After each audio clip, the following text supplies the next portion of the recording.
Okay, Shania, let me ask you that question Okay. now, because I think she just brought up a good point. So now we're talking about timing. This isn't even an exact question, but I'm just going to roll with it. So I agree with her that it's different for men and women, to be clear, but the timing is a very interesting concept. So let me kind of throw out a scenario. Let me see where you want to take that. In my experience, one fundamental difference between men and women is biology, and biology in terms of children and child rearing. Meaning, in my experience, and a lot of the men that I've worked with and talked to, women are typically going to be the ones that are going to promote and encourage long-term committed relationships and marriage, not because men don't want it, but because there's levels of security that women want from men, particularly when you're talking about if they want children. A lot of this is predicated on whether they want children, because if you don't want children, you can just date however you want to. You can be married or have a long-term relationship. But the premise is if you want children. We know there's a time limit on when you need to start doing that. Not as in you need to start yesterday to panic, and not you have forever, like some people feel. There's levels to this depending on how old you are, when you know that you want these things, and how intentional are you going about it. So with that being said, have you thought about, or are you maybe thinking about, is that something in the cards for you? I don't want to say down the road, just in the future. Let's start there. Is that something that you believe that you want in your future? Like having children and raising a family? That's still like up in the air for me. It's not clear as of right now, because in my past relationship, I was ready to have kids by the end of my 30s. Just so that I had a little bit more time to do what I wanted to do, which now that I realize it, I'm like, okay. But now that I'm single, I don't really, and there's also health factors for me as well that are involved as of right now. So I suffer from PCOS. So you got to educate us on what that is. Polycystic ovary syndrome. So there's a good chance that I won't be able to have kids. So that's a unique situation, obviously. Not unique. A lot of Black women and Hispanic women actually suffer from PCOS and they don't realize it. So it's not unique to me, but definitely it would be unique into like how I would go about like having children would be unique. Like I would have to put more effort in than probably a normal person would have just like, okay, like or I'm person ovulating, who doesn't have that challenge. Let's have a kid. Yeah. So there would be a lot more plan and prep in my process. But because of that, it's deterred me from having children, and I'm more upfront about it now too with people. I've been more upfront about it too when people want to get a little bit more serious in a relationship with me, and I'm like, well, I have PCOS. The probability of me having children is low, but it's not impossible. And I am open to having children, but when I think about my life, that comes very later on, like my 30s, because I grew up, and this is because of my childhood, I grew up having to help raise my siblings. Respect. That I want more time to myself. I want more time to enjoy my life. And this is the first time I've lived alone ever by myself, by the way. And it's only been like 5 months. And I feel like I'm going crazy sometimes because there's not somebody there talking to me.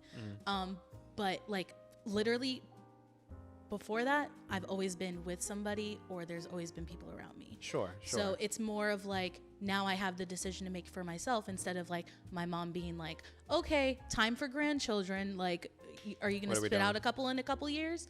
Or like my siblings making a joke, like, who's going to be the first? Is it going to be you? Is it going to be me? Who's going to take the bullet? Sort of thing. So it's interesting, and it's up in the air for me. I'm not set on anything as of right now. No, and I think that context was good. And that's why I was asking, because also, like, is it possible? So you said it is. It's just, it is possible. It's just a little more challenging. You may have to do a little bit more intentional preparation if you want, if that's an outcome that you want. And I don't know how severe my issue is, because I don't have access to healthcare to allow me to check it out. Figure out if I am. And because of that, like, I'll just never know until I actually try.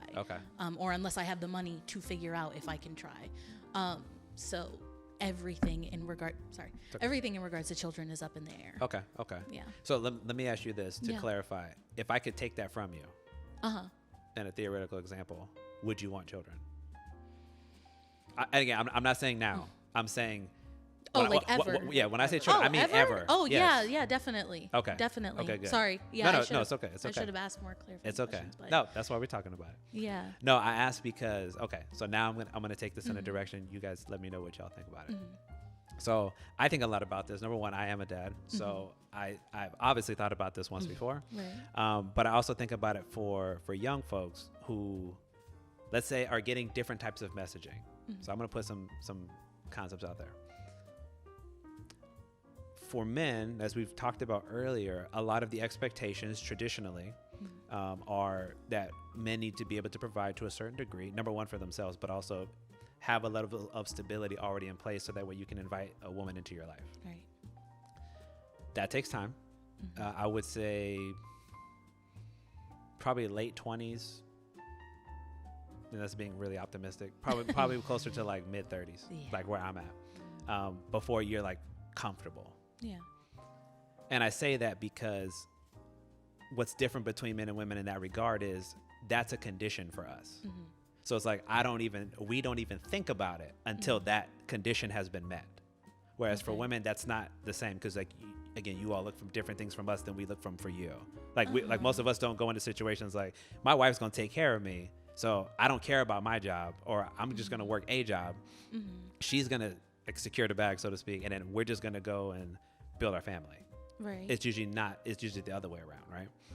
So it's going to take us a little bit longer to come to that conclusion. Now, at the other hand, we don't have the biological pressure if we want to have children to try to do it sooner. And when I say sooner, I don't mean is it not possible to do it in the 30s, but we know medically it gets more complicated the older that you get, right?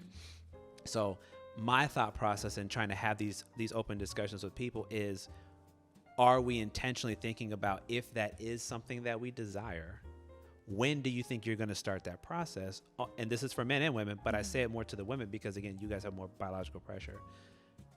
Because if the idea I have in my mind is, and this is something I hear a lot, prioritize your career.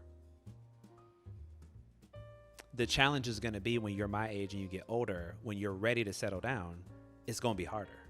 Number one, because the caliber and quality and quantity of men that are around you severely diminishes over time because you're not running around a lot of people, particularly when you leave university, for those that go to school. Yeah. But also and this might be controversial, but this is just something that I've noticed. I think that there's some validity here. The more successful that you all become, I think it ends up kind of precluding other men from having the opportunity to get to know you.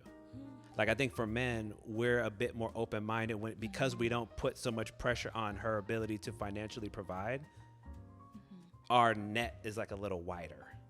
But for women, I hear a lot. I've heard this a lot that like he's got to be at my level.